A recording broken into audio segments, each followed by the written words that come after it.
ഇപ്പോൾ ഉടുപ്പി മലയാള സമാജം അർജുന അന്ത്യാഞ്ജലി അർപ്പിക്കുകയാണ്. അന്ത്യാഞ്ജലി അർപ്പിക്കാൻ ഈശ്വർ മാൽപേയും എത്തിയിട്ടുണ്ട്. AK അഭിലാഷ് നൽകും വിശദാംശങ്ങൾ.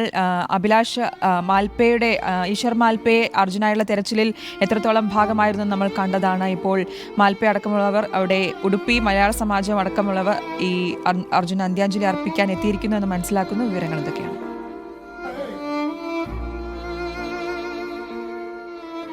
ശ്രുതി, അല്പസമയങ്ങൾക്ക് മുമ്പാണ് അർജുൻ്റെ മൃതദേഹവും വഹിച്ചുള്ള ഈ ആംബുലൻസ് ഉടുപ്പിയിലേക്ക് എത്തിയത്. ഉടുപ്പി മലയാളി സമാജത്തിൻ്റെ നേതൃത്വത്തിൽ ഇവിടെ ഒരു അന്ത്യാഞ്ജലി അർപ്പിക്കുന്നതിന് വേണ്ടിയാണ് ഇവിടേക്ക് വാഹനം എത്തിയത്. ഇതിന് പിന്നാലെ തന്നെ ഈ ഭാഗത്തേക്ക് ഈശ്വർ മാൽപേ, നമുക്കറിയാം കഴിഞ്ഞ ദിവസങ്ങളിലൊക്കെ ഈ 72 ദിവസത്തെ ദൗത്യത്തിൽ ഏതാണ്ട് ഒരു 90-95% സമയവും അദ്ദേഹം ഈ അർജുനെ കണ്ടെത്തുന്നതിന് വേണ്ടി ഗംഗാവലി പുഴയുടെ അടിത്തട്ടിൽ തിരച്ചിൽ നടത്തിയ വ്യക്തിത്വമാണ്. അദ്ദേഹം കഴിഞ്ഞ ദിവസമാണ് അവിടെ നിന്നും മടങ്ങിയത്. അതിനുശേഷം കൂടിയാണ് ഈ അർജുൻ്റെ മൃതദേഹം കണ്ടെത്തുകയൊക്കെ ചെയ്യുകയും ചെയ്തത്.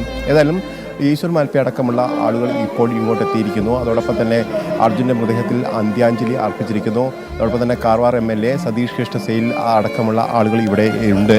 ഏതായാലും ഈശ്വർ മാൽപേ ഈ മൃതദേഹത്തോടൊപ്പം അനുഗമിക്കുന്നു എന്നാണ് ഇപ്പോൾ അല്പസമയങ്ങൾക്ക് മുമ്പ് നമ്മോട് പറഞ്ഞിരിക്കുന്നത്. അതായത് കോഴിക്കോട്ടേക്ക് ഈശ്വർ മാൽപേ വരുന്നു. കഴിഞ്ഞ ദിവസം അദ്ദേഹം കോഴിക്കോട്ടെത്തുകയും അർജുൻ്റെ അമ്മയ്ക്ക് ഉറപ്പ് നൽകുകയും ചെയ്തിരുന്നു.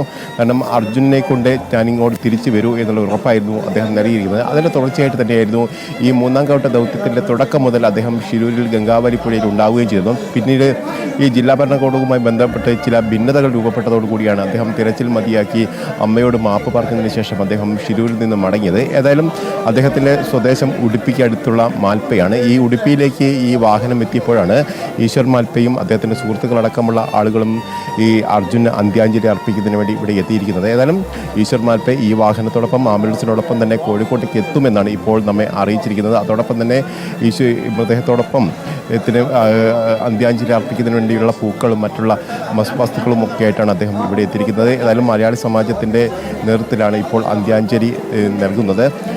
അല്പസമയങ്ങൾക്കകം തന്നെ വാഹനം ഇവിടുന്ന് പോകും. കാസർഗോഡ് ഇതോട് എത്തുന്നതോടുകൂടി തന്നെ അവിടെ ജില്ലാ ഭരണകൂടം, അതായത് കേരളത്തിൻ്റെ അതിർത്തി കൂടിയായ കാസർഗോഡ് എത്തുമ്പോഴാണ് അവിടെ ജില്ലാ ഭരണകൂടം അർജുന് അന്ത്യാഞ്ജലി അർപ്പിക്കും. അതിനുശേഷമായിരിക്കും കോഴിക്കോട്ടേക്ക് വാഹനം എത്തുക. കോഴിക്കോട്ടും വലിയ തരത്തിലുള്ള അന്ത്യാഞ്ജലി പരിപാടികളാണ് അവിടെ ആസൂത്രണം ചെയ്തിരിക്കുന്നത്. ഏതായാലും ഈശ്വർ മാൽപേ ഇപ്പോൾ ഈ സംഘത്തിനോടൊപ്പം ചേരുന്നു എന്നതാണ് നമ്മളെ സംബന്ധിച്ച് ഏറ്റവും വേദനാജനകമായ ഒരു കാര്യം കൂടിയായിരുന്നു. ഈശ്വർ മാൽപേ അവിടുന്ന് പറഞ്ഞു വിടുകയൊക്കെ ചെയ്യുന്ന ഒരു സാഹചര്യം. ഏതായാലും ഈശ്വർ മാൽപേ അർജുൻ്റെ ഈ അന്ത്യയാത്രയ്ക്കൊപ്പം ചേരുന്നു, കോഴിക്കോട്ടേക്ക് വരുന്നു എന്നതാണ് ഈ ഘട്ടത്തിൽ നമുക്ക് പറയാനുള്ളത്.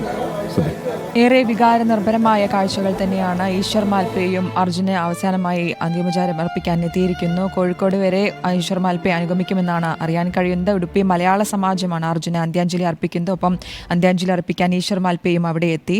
AK അഭിലാഷാണ് വിശദാംശങ്ങൾ നൽകിയത്.